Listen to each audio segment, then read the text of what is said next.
Mexico, get to keep his dope, and maybe get to live also. And that seems almost too good to be true for him at this point. So he's just looking to get out of Mexico however he can. Yeah, so. Yeah. Don't worry, Cousin Dewey, we'll hide him under all that heroin. It's a great line when Dewey's concerned about the dead bodies. Yeah. So the guys, they get in their truck and eventually they get a car because they have to pull over because there's some disruption in the cargo compartment because the henchmen are fighting each other because the conditions are not great. As you can imagine, they're in the Mexican desert. They've got festering corpses in the back of that van and they're bouncing around like lottery balls in the back there. And while that's happening in the back, there's the Daryl Crowe Jr. is trying to convince Boyd that he can trust him and he wants to be family. And Boyd, of course, reminds him that he just executed the last of his family. so I don't know. Daryl's really swinging for the fences with this Boyd stuff. He thinks he's got him completely snowed, and Boyd is intentionally or very appropriately skeptical of Daryl. So eventually they're on their way to meet Daryl's contact from Texas, and they get stopped by the federales. And when the federales pull them over, they shake them down, and they take all of the cash that Boyd has on him, which looked to be a few grand, and they take the truck, which last we knew had the heroin in it. But what we eventually find out is that Boyd had the heroin taken out of the truck, put into the car. He left the corpses in the truck, in the box truck. And when the cops took the truck, they took the corpses along with it, which is great because it alleviates the corpse problem. But it creates a whole series of new problems for them because the cops, when they find those bodies, are not going to be super happy. And it's going to get back to the cartel that those bodies were found in Mexico. And that's not going to be good for Boyd. I can't imagine. Yeah. The whole thing about the corrupt police is just so on point. I remember me and somebody that Vanessa, we were down there in Mexico, and we had driven up and we got stopped in Tijuana, like by the that was state or city police, I think it was, but it was like just not for the federales, just the locals. No, okay. Just like the locals, and we got stopped, and I was driving her car. She had this SUV, like a Land Rover, and we got stopped, and I'm like, okay, I don't know why they stopped us or anything like that. And all they did was they wanted a bribe. Oh yeah, but, but Vanessa was like I don't know. She had talked to them for like about a minute, and then they let us go because she like talked to them in Spanish. Yeah, well, having a Mexican national and a native Spanish speaker probably is super helpful in that situation.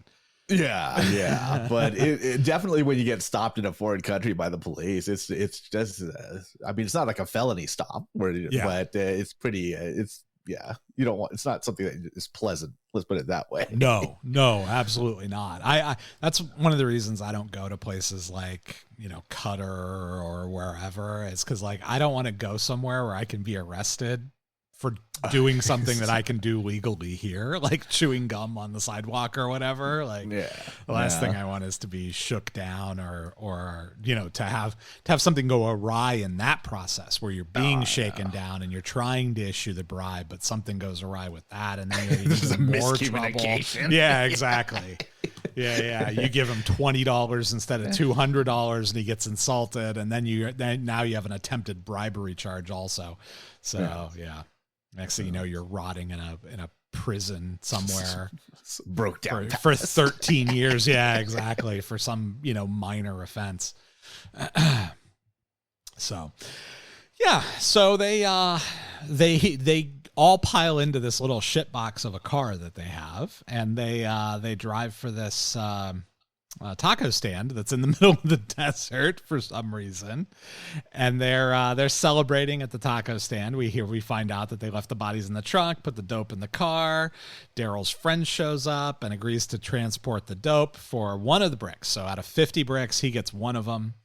That seems fair. I mean, that's right. That's like 2%. That seems really fair for transport. Yeah. But I had a note here that they do a better job of, because they're filming obviously in Los Angeles, of portraying Mexico than they do with Kentucky. That's really funny, actually, because I have a note here about them filming in California in the strip mall scene where Jack and Raylan and Wendy and Kendall are like there in that plaza. It's like all stucco and like arches. I'm like, that's California is what that is. Exactly. So Boyd picks up that he's being hustled. He's starting to pick up on it because he mentions to the guy who comes to meet them, he mentions the beef that they have about the sister, and the guy doesn't know at first what he's talking about. And Daryl, being helpful, chimes in and reminds him of the beef that they have about the sister getting double teamed, and the guy blows it off and says, if I went after every white boy who double teamed my sister, I'd have blisters on my gun hand. And Boyd, pretends to buy that. Yeah. And Jimmy hears a couple of the Texans guys say that Daryl called to set it up on Martes, which is Tuesday. So earlier in the week, he set that up, and so it becomes clear to Boyd at this point that this was all planned and arranged ahead of time. And there was a very elaborate effort to make him think it wasn't. So Boyd's radar is definitely up. And he, when he goes back to the car, I have a note here that's like Boyd ominously calling shotgun on his way back to the truck. Like the last line of the episode is shotgun. And so I thought that was pretty good. How many people were in that crew altogether? Like it was Boyd. So it was, they said it was Butch and Sundance and the way he says it, the 4 redneck henchmen or something like that. So there's 6 of them in that group. So in that, yeah, okay, yeah. Boyd and Daryl, Danny and Dewey, and then Carl and who's the other guy? Carl and Boyd's Jimmy. Oh yeah, Jimmy. Jimmy's the guy who speaks Spanish. So yeah, that's right. And they all fit in that Toyota, that 4-door. Yeah, I know that whatever that Tercel or whatever it was. Yeah. Including Daryl Crowe, who's like one of the biggest guys on the show. Yeah. So can you imagine like the shocks, like the suspension just like totally bottomed out on that thing, and how miserable it is? And it looks like there's smell. Those guys, they've been in the back of that truck for hours. Oh, they haven't showered in days. No way, man. Ugh. Not making it across the border like that. Oh, I know. So that's it for Boyd. I mean, there's really not much here for Boyd aside from kind of exposing the Crow's duplicity and making sure that Boyd's, kind of on notice to keep an eye on them for the rest of the season. But anything else I missed on the Boyd Crows storyline? I don't have any other notes on that part. Yeah, I don't either. All right, let's get to the other one, the kind of the main meat of the episode, which is the Kendall Wendy Raylan storyline. So Kendall, this starts out with Kendall walking on the street. He's approached by a stranger who, tells him, what's he tell him? He has got candy in the car, and then he tells him he's trying to find a lost puppy, and he can help him. It's like the classic, child molester kind of shtick, right? That they put in the ads to warn kids not to talk to strangers. And it turns out that Kendall knows that guy. It's Uncle Jack. And he's from moment one just an obvious shitheel. Yeah, I know. He's basically, you know what I said? He's a good-looking younger Gary, is what I said he is, because he's he's always looking for an angle, just a guy who doesn't win ever in life. Yeah. That's it's exactly. That's actually a better, a younger Gary who has all these grand schemes and just can't seem to execute. Just cannot get out of his own way long enough to be successful. Yeah.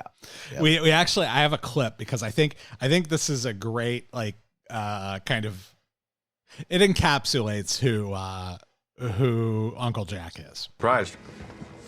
All that sprung up in the North Country, every one of them, bona fide American boomtown. You mark my words. 5-10 years tops. Fracking is going to wean us off the Iraqi oil tit. Keep the jobs and the money right here in the good old US of A. Wait, so you're saying you're in the shale oil hydraulic fracturing business? No, well, see what I do. I was moving around a bit. Put down in Williston, set up a regular game of Hold'em. You know how it is with those roughnecks. They get their 1st and 15th. Starts burning a hole in their pocket. It's been good for me. That's why I'm down here. I wanted to take a few days off. Can I get another cocoa? And costs for refills. Shit, are you serious? What is it, $1? Come on, man, it's on me. So how is it that you actually got prettier? Oh, please, Jack. What? You are just gonna blow his hopes all out of whack, and I'm gonna have to stop it again. You just always do this. You make me out to be the villain. No, I don't. That's not true, is it? Why are you really here? You need money? No, I don't need 30. I'm not here for money. The boy called me a few times. Well, he probably just thought it was best you visit while his brothers are gone. That was Danny. He still wants to cut off your dick. Is that really what this is, a visit? Is that so inconceivable? Hey, you know what I was thinking? Come this weekend, how about I take you both to Cedar Point? Where's that? Ohio. They got roller coasters there. One's called the Millennium Force. Dude, it's a face melter. Let's do it. Actually, you know what? I have a better idea. We'll go on your holiday break. Take a whole week. Do a whole roller coaster tour. Yeah. Okay. Look, let's finish up and get you back to school before you miss an entire day. Kendall's got that sound of the kid who's been continually disappointed by his father. Jeez. Yeah. It's the old, oh, okay. Yeah, sure. You know, and then you've got Uncle Jack, who we find out later who's Kendall's father. We as if we couldn't figure that out.